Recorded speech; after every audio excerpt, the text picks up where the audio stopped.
Praise the lord. హల్లెలూయా. ప్రియమైన దేవుని సంగమా, వినుచున్న ప్రియ సహోదరి సహోదరులారా, ప్రభు యొక్క మాటలు మనం తెలుసుకొనుట, మన జీవితంలో ఏ విధంగా నడుచుకోవాలో, భూమి మీద మనముండే కాలాలను బట్టి మనము జాగ్రత్తగా జీవించుటకై ఈ వాక్యం ద్వారా మనం కొన్ని తెలుసుకుందాం. ప్రభు మనతో మాట్లాడినట్లుగా ప్రార్థన చేద్దాం. తల వంచండి.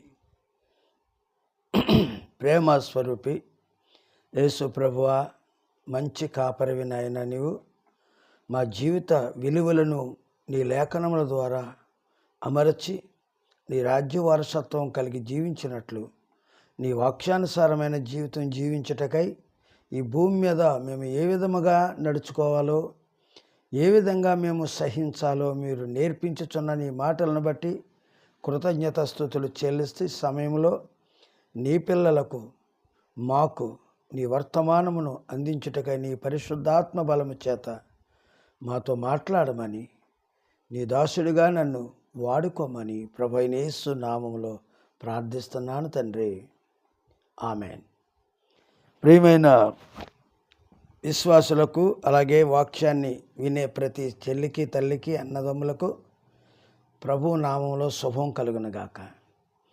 ఈరోజు నేను చెప్పుచున్నటువంటి దేవుని వాక్యం ఏమిటంటే, లోకములో క్రైస్తవ్యానికి అనేకమైన ఆటంకాలు వస్తాయని ప్రభు ముందుగానే మత్తయి సువార్త 24వ అధ్యాయంలో మనకు చెప్పడం జరిగింది. ఈనాడు క్రైస్తవ్యానికి వచ్చేటువంటి శ్రమలను చూసి క్రైస్తవులు ఆందోళన చెందుతున్నారు. విశ్వాసులుగా మీతో నేను చెప్తున్నాను, ప్రభువుని నమ్ముకునేది లోకంలో సుఖాలు సంతోషాలు అనుభవించటానికి మాత్రం కాదు. సుఖము సంతోషం అనేటువంటిది శ్రమల్లో ప్రభు మనకిస్తాడు. తనను ఆశ్రయించిన వారందరూ కూడా శ్రమలలో అత్యానంద భరితులయ్యారని లేఖనాలు సెలవిస్తున్నాయి. ఈరోజు నేను మీతో చెప్పే ఈ ప్రాముఖ్యమైన విషయాన్ని శ్రద్ధగా విని దేవుని చిత్తమైతే మరలా ప్రసంగాల్లో కలుసుకునేటట్లు ప్రభువు మీకు సహాయం చేయనుగాక. ఇప్పుడు వినేటువంటి వాక్యం ఏంటంటే, మనము దేవుని రాజ్యములో ప్రవేశించాలంటే ఎలా ప్రవేశించాలి? ఈ లోకము మనల్ని ఏ విధంగా చూస్తుంది? అధికారులు, సకలమైనటువంటి వారు క్రైస్తవ్యానికి తిరుగుబాటుగా ఉంటారని లేఖనం స్పష్టంగా సెలవిస్తుంది.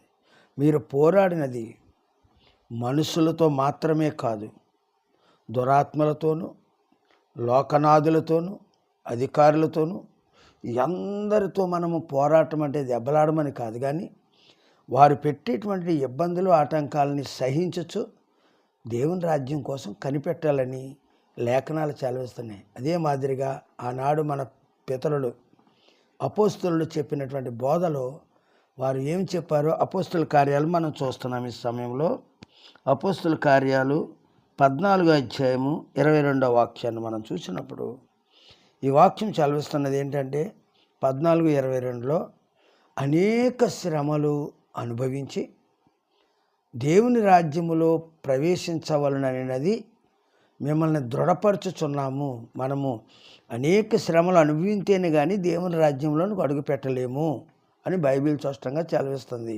అయితే ఈనాడు విశ్వాసులే కానీ, సేవకులే కానీ అందరూ కూడా శ్రమనికి ఇష్టపడట్లేదు. శ్రమ వస్తుందంటే కంగారు పడుతున్నారు.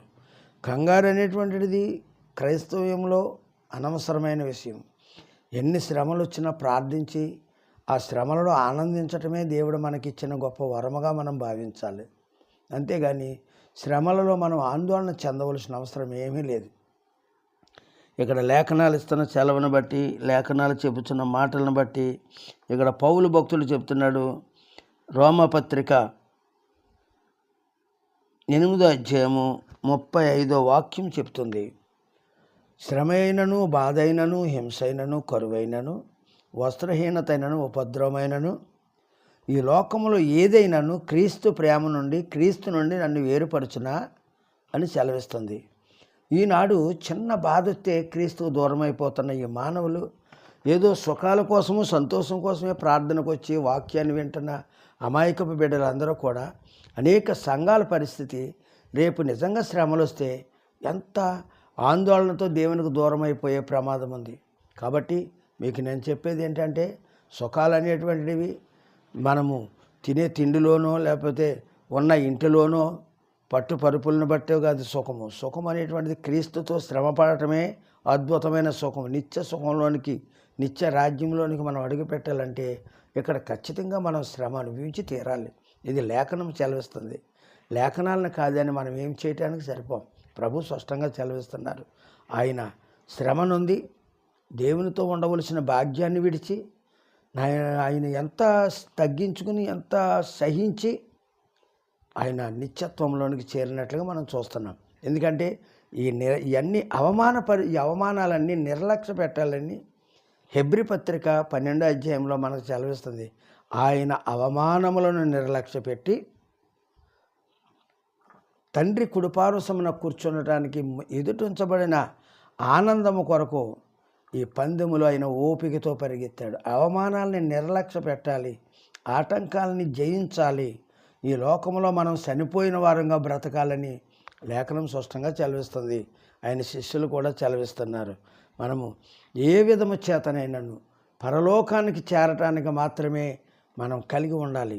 ఈ లోకంలో ఉండేది కొద్ది కాలమే. అదైనను నువ్వు ఎన్ని సంపాదించినా, ఎంతమంది బంధుమిత్రులున్నా, ఎంతమంది నీకు బలగమున్నా, ధనమున్నా, ఘనతలున్నా కూడా వచ్చేవి కావు. ఎంతటి గొప్ప వ్యక్తి అయినా, ఎంతటి గొప్పవాడైనా గడ్డి పువ్వు లాంటి వాడిగా ఉన్నాడు, అస్థిరుడిగా ఉన్నాడు. కాబట్టి ఈ లోకంలో ఏదో ఈ జీవితము శాశ్వతమని మోసపోకండి. ఇది శాశ్వతం కాదు, అశాశ్వతమైన లోకంలో మూడు ముచ్చటలో నువ్వు ఎన్ని సంపాదించినా అన్నీ స్థిరముగా ఉండాలని, అన్నిటికీ గ్యారంటీ ఉండాలని, అన్నీ శాశ్వతంగా ఉండాలని నువ్వు కోరుకుంటూ ఉంటావు. కానీ నువ్వు ఎంతకాలం ఉంటావో నీకు గ్యారంటీ లేదు.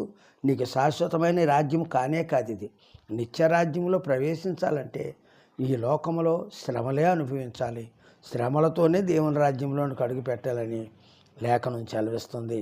అయితే ఈ సుఖము మానవుడు కోరుకుని, మానవుడు కష్టం అనేటువంటిది ఇష్టపడకుండా, స్త్రీ ఏంటి, పురుషుడేంటి, పిల్లలేంటి, పెద్దలేంటి, అందరూ కూడా సుఖము నిమిత్తం అనేక రకాల పరికరాలు సృష్టించుకున్నారు.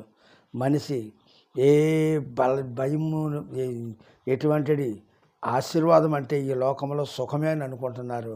కానీ సుఖము రోగాలు, బాధలు, సమస్యలే తప్ప ఆరోగ్యం కానే కాదు. కష్టపడండి, 6 దినంలో కష్టపడమని దైవవాక్యం సెలవిస్తుంది. కనుక ఆదాము చేసిన పాపమును బట్టి మనం ఈ లోకంలో కష్టాలను తెచ్చుకున్నాం. కనుక కష్టపడితేనే ప్రతిఫలం ఉంటుంది. కష్టపడే మీరు సంపాదించుకొని తినమని బైబిల్ స్పష్టంగా సెలవిస్తుంది కదా. కాబట్టి ప్రతి ఒక్కరి విషయాన్ని గుర్తుంచుకోవాలి. అందుచేత మీకేం చెప్తున్నానంటే, రోమపత్రిక 12వ అధ్యాయం 12వ వచనంలో శ్రమలందు ఓర్పు గలవారే, ప్రార్థన యందు పట్టుదల గలవారై ఉండమంటున్నాడు. శ్రమలో ఓర్పు కలిగి ఉండండి, ప్రార్థనలో పట్టుదల కలిగి ఉండండి.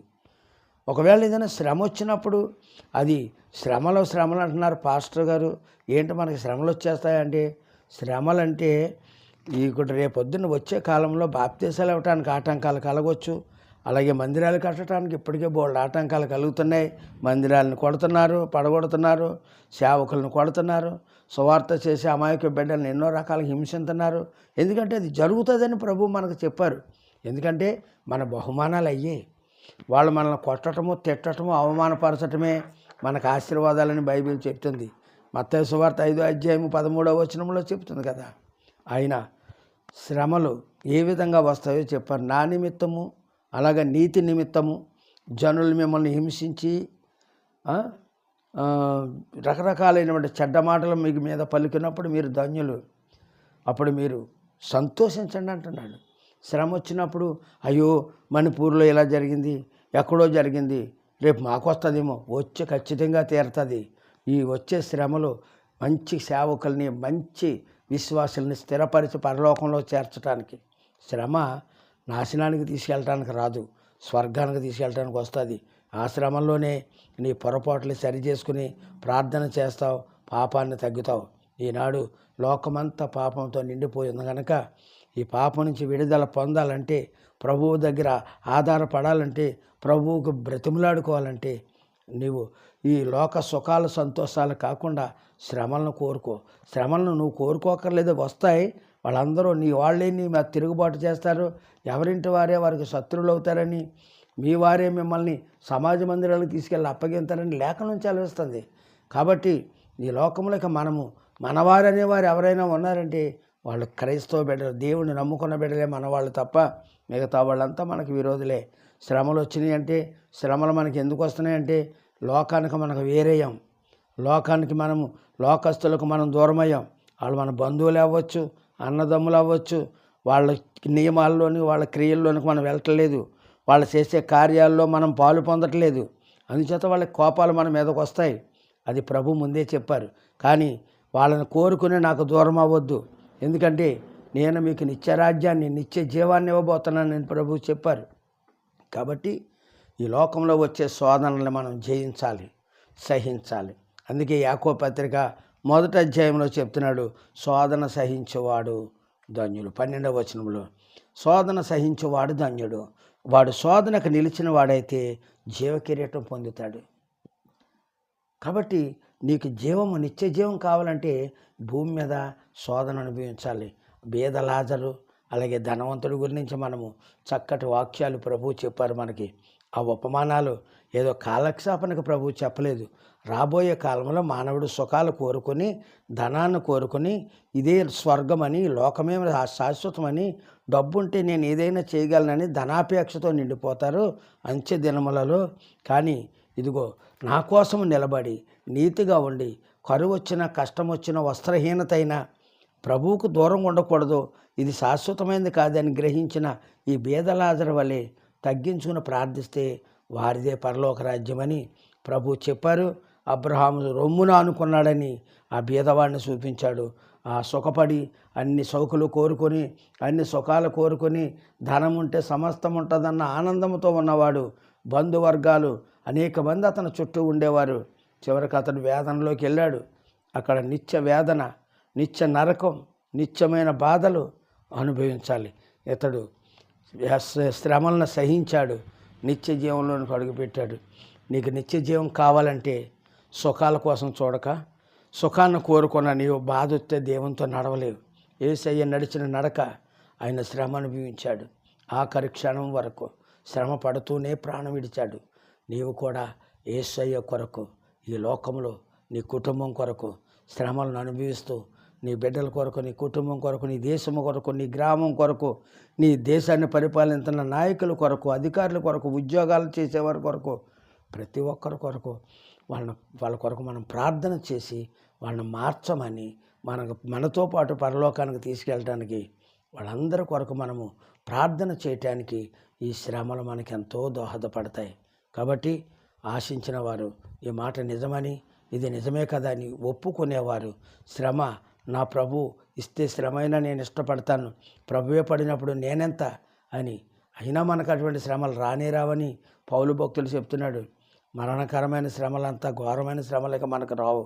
కానీ చిన్న శ్రమల్లోనైనా నువ్వు నిలబడాలి. రేపు వచ్చే ప్రభుత్వాలను బట్టు, ఈ అధికారులను బట్టు, ఈ లోకంలో పరిపాలనలను బట్టు క్రైస్తవ్యానికి శ్రమ ప్రారంభమైంది. ప్రభు చెప్పిన రోజులు దగ్గర పడుతున్నాయి. కాబట్టి నువ్వు అన్నిటిలోనూ సహించి జయించాలి. ఆ కృప దేవుడు మీకు, మీ కుటుంబానికి, ప్రభువుని ఆశ్రయించే వారందరికీ, ఇదిగో వాక్యం వింటున్న ప్రతి తల్లికి, చెల్లికి, సహోదరి సహోదరులకు, యవ్వన బిడ్డలకు ఈ వాక్యము అందరిలోనూ వ్యాపించి ఆశీర్వదింపకరంగా మార్చునుగాక. ఆమెన్. ప్రభు కృప మీకు తోడై ఉండునుగాక. మంచిది. చిన్న ప్రార్థనతో నేను కార్యక్రమాన్ని ముగిస్తున్నాను. ప్రేమగల తండ్రి, బిడ్డల కోసం నేను పలికిన ఈ మాటలు, ఈ నాయకాది నీ గనక ఈ మాటలన్నిటిలోనూ మేము సిద్ధపడటానికి, ఎందుకంటే మేము యుద్ధానికి సిద్ధంగా ఉండాలి. అంటే యుద్ధం అంటేనే శ్రమ. మా ముందు ఉంచబడిన పందెములో ఓపిక ఎంతో అవసరం మాకు. ఈ ఓపికతో పరిగెత్తడానికి ప్రతి విశ్వాస కుటుంబానికి దయచేయండి. ఈ చదువుతున్న వింటున్నటువంటి ప్రతి చెల్లికి, ప్రతి తమ్ముడికి, ప్రతి కుమారుడికి, యవ్వన కుమార్తెలకు అందరికీ అందరిని మీ చేతులకు అప్పగిస్తున్నాను.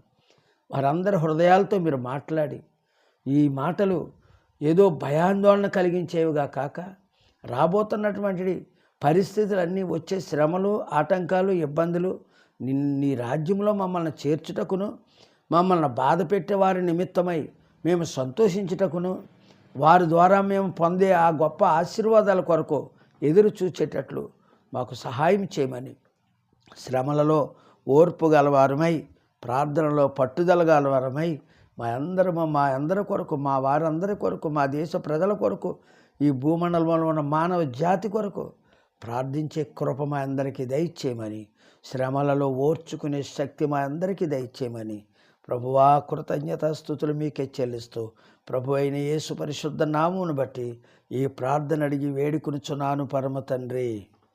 ఆమేన్.